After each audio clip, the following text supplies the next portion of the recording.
Thank you, Mr. Chairman, and it's a pleasure to serve under you this morning. I beg to move that this House has considered support for children and families during the COVID-19 outbreak. I'm very grateful to my honourable friends for Westmoreland and Lonsdale and for Congleton for supporting the application for this debate. Now, Mr. Chairman, we've become used to hearing that the pandemic has exacerbated the inequalities that existed in our society and that we need to build back better. And I don't intend to change that script.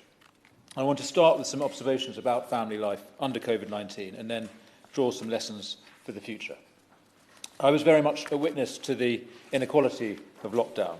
I spent it with my family in Wiltshire during the beautiful spring and early summer, watching the barley slowly ripen under skies clear of planes, cycling on roads clear of cars. It was an idyllic existence. And yet my inbox filled every day with emails from families in crisis. Mr. Chairman, I used to work with children and families at risk in disadvantaged parts of London, and I have some sense of what parents in overcrowded accommodation and with not enough money must have been through this year. For families who are in trouble already, financially or emotionally, the pandemic has been a disaster. We know that rates of domestic violence have soared. We know that alcohol and substance abuse have increased. We know people's mental health has suffered. And of course, we know that poverty has got worse. Save the Children report that 40% of families have become worse off. Over 20% of families have made use of food banks. Personal debt has risen dramatically.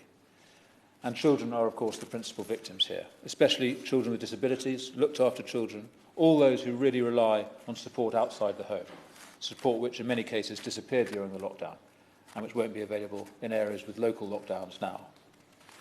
Mr. Chairman, I want to acknowledge how much the measures that were put in place by the government have helped many of these families.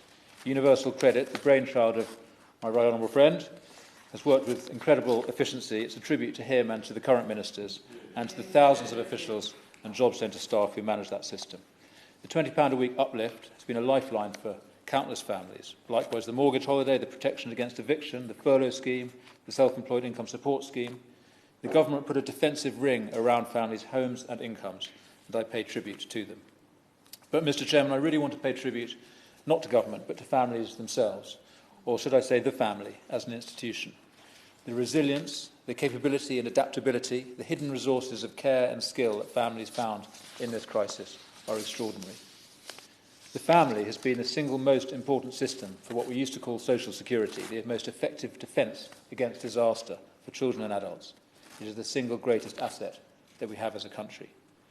And I mention this, Mr. Chairman, because it's right that we focus on the dreadful problems that I've mentioned.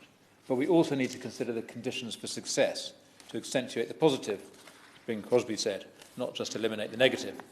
But let's eliminate the negative first to address the current crisis for families. I have two simple principles to suggest here. The first is greater support around the family. That means more investment in the social infrastructure of communities, especially civil society, especially the family hubs, which my friendly member for Congleton and others have championed so assiduously, and which is in the Conservative manifesto. I'd also like to see the expansion of Help to Claim and the Flexible Support Fund.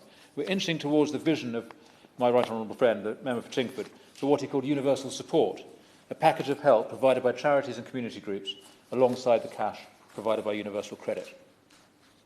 The second immediate step we should be taking to eliminate the negative, to meet the needs of families in trouble right now, is to invest directly in them.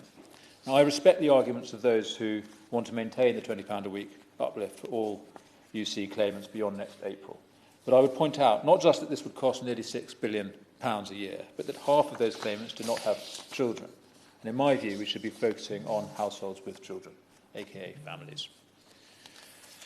Right, let me finish with some high-level thoughts on how to accentuate the positive, to strengthen families from within, over the long term, so that people are better insulated against whatever shocks and challenges the next decades are going to throw at us.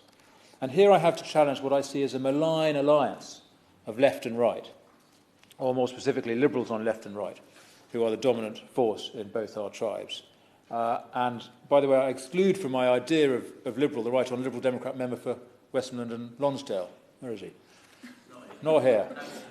Withdrawn. Anyway, he is a sound conservative in my book. He's not here. He's not here to defend himself against my suggestion. He's not really a liberal, but a good conservative.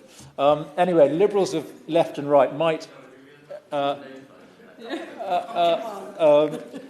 Liberals of left and right might disagree on the proper size and role of government, but they agree on this, that government and society in general should not try to influence family life.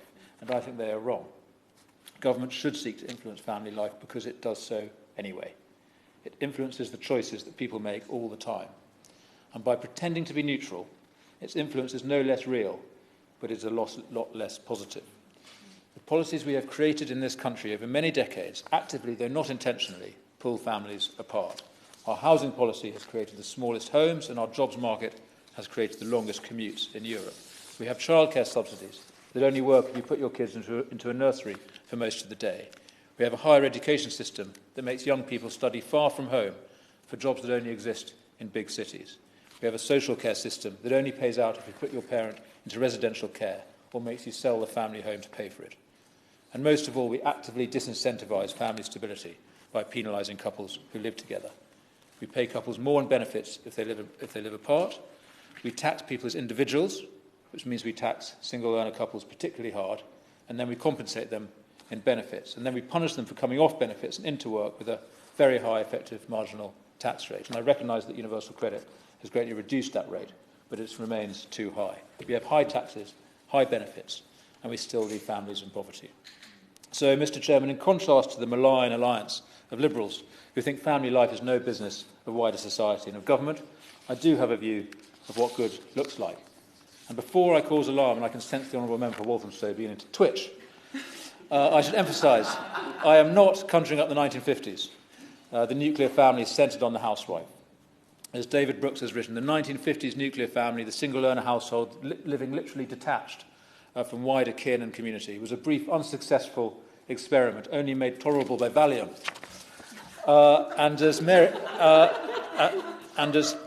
Mary Harrington has argued, the trad wife, with a hashtag, as it's trendily known in some conservative circles, is an anomaly. It's a historic anomaly. The really traditional wife was a trade wife, not just a domestic consumer, a fully engaged player in the local economy.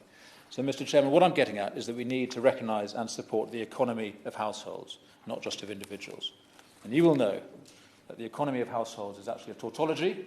The etymology of our word economy is in fact the Greek word for household, the oikos. The oikos was the smallest viable social unit, the foundation of society, and we need to strengthen the oikos. And yes, that means support for one-earner couples. I applaud the work of the Centre for Social Justice, the Centre for Policy Studies, the Manifesto to Strengthen Families, led by the friend of many of us, David Burrows, all of whom are calling for an end to the couple penalty in the tax system. When Nigel Lawson introduced individual taxation in 1990, he always intended to let married couples share their combined personal allowances if one of them didn't do paid work. But Mrs Thatcher, possibly like the Honourable Member for Walthamstow, whom in so many ways she resembles, wasn't sympathetic to stay-at-home mothers. We need to get this right.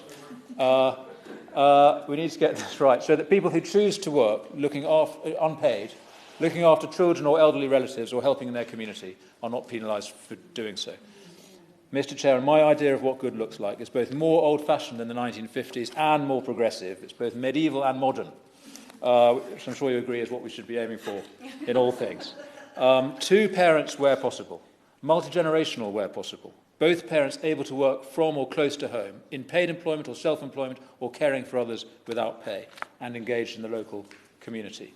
That's a vision that I think would command the support of the public. And for middle-class families like mine, we had a glimpse of that model during the lockdown, and I hope we can achieve it for everyone. Thank you.